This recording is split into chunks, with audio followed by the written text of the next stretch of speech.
Welcome back sa aking channel. Narito na naman tayo para sa pinakabagong balita mula sa mundo ng politika.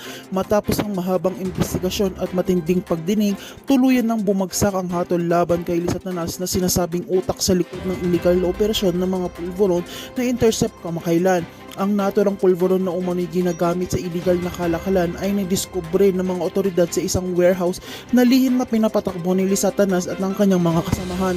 Naging laman ito ng balita matapos madiskubre ang kakaibang sangkap na inilagay sa produkto na labag sa batas at maaring magdulot ng panganib sa publiko. Sa pagharap ni Liza Tanas sa korte, mariing itinanggi ang mga paratang, ngunit matibay ang ebidensya at testimonya ng mga dating kasamahan niya. Ilang saksi ang tumestigo na nagbigay ng direktiba at produksyon ay distribution ng illegal na pulveron. Ayon sa hukuman, malinaw na lumabag si Liza Tanas sa batas at binaliwala ang kaligtasan ng publiko para lamang sa mabilisang kita. Ang hatol ay nagdulot ng kaluwagan sa mga biktima at mga pamilyang apektado ng kanyang illegal na negosyo. Kaninang umaga, formal nang ibinaba ang hukom ng hatol sa pagkakakulong kay Liza Tanas na mahigpit 20 taong. Bukod pa rito, ipinangmulta siya ng malaking halaga bilang danyos at kabayaran sa pinsalang dulot ng kanyang gawain. Tiyak ng korte na magsisilbing babala ang kasong ito para sa sinuman na magtatangkang muling gumawa ng katulad ng operasyon.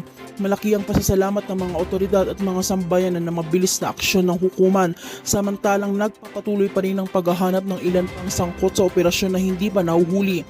Ayon sa mga pulis, malapit na nilang matunto ng iba pang tauhan ni Liza Tanas na posibleng nagtago matapos mabisong operasyon. Nanindigan ng pamahalaan na hindi palalagpasin ang galitong uri ng kalakalan na nagdudulot ng panganib at nilang mapaparusahan na talaga ang sinong lalabag, at ang kasong ito ay magsisilbing malinaw na halimbawa. Kaya manatili kayong nakatutok dito sa aking channel. Sa bawat pag-ikot ng kaganapan, kami ang iyong magiging sandigan.